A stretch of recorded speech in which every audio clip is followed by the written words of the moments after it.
Hi, this is Jamie Sims, DC Circuits,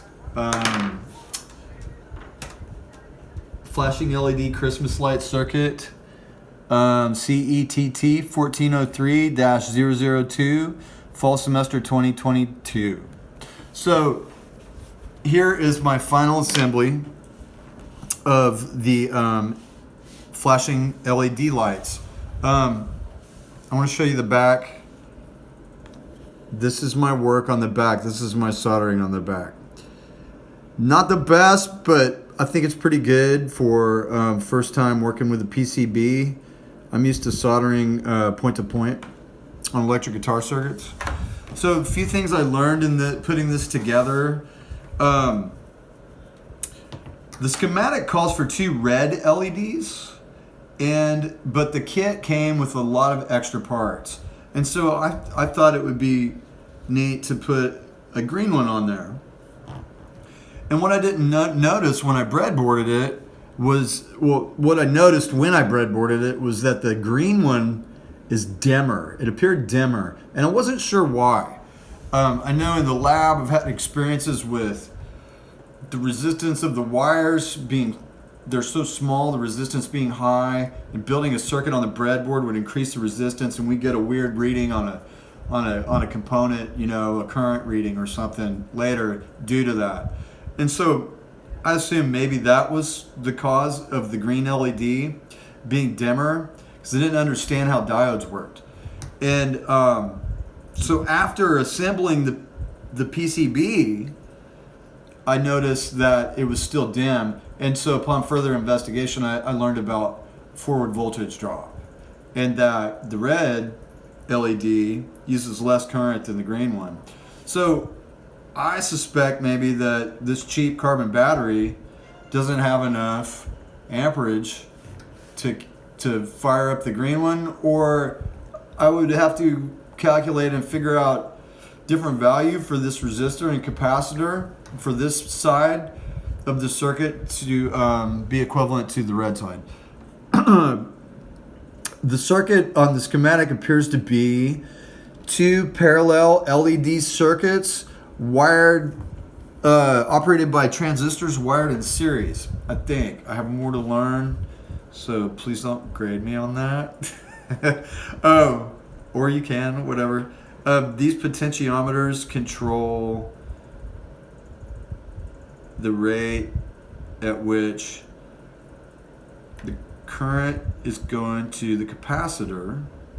The capacitor builds up a charge and then discharges it into the base of the transistor, and that causes the transistor to turn on.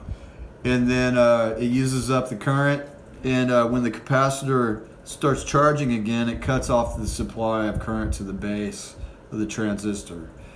So I think that's how this is working. Some of the challenges I faced in putting this together was avoiding short circuits. These capacitors, these connections for the capacitors are so close to each other, and I had a 40-watt soldering iron, which was pretty big, so it was hard to get precise soldering on here, because you want to put the side of the tip of the iron on the trace and the lead for the element, and I simply didn't have enough room. So I kind of had to heat the trace up first and then the element, and then hit it with some solder and hope it didn't short. This side, I had a fight with that side. You can see that one took a little more work, but I was fortunate enough to have this work on the first time through. This is my PowerPoint. Here's my first page, my title. Building, prototyping, and establishing the finished circuit.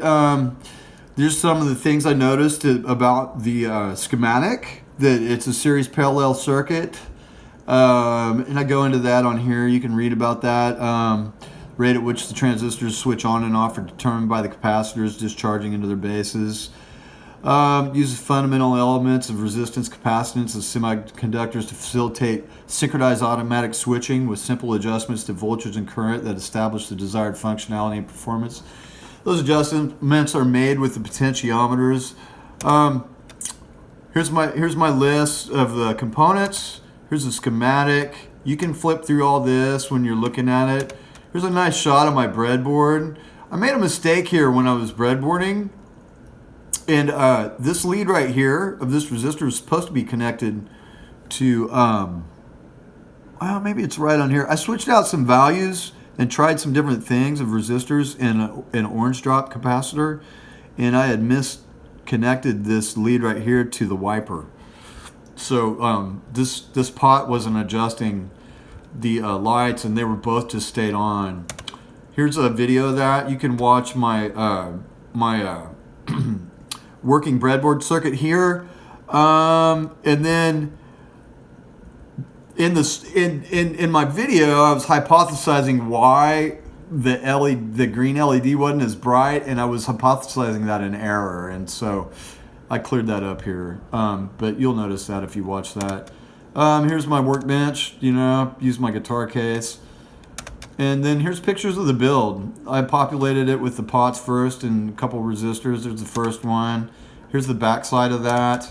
Here is a shot of how I was soldering the components. And I would bend the leads away from each other to avoid getting solder on the trace and creating a short circuit. This is blurry, but I wanted to show you a shot of the stage where I put the transistors on. I still had some more. I had to do the cap still, and I had to do the LEDs. As we go on, here's the finished product, the front side.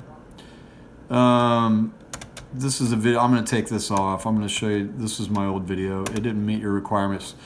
Here's a summary of the building process and using the iron.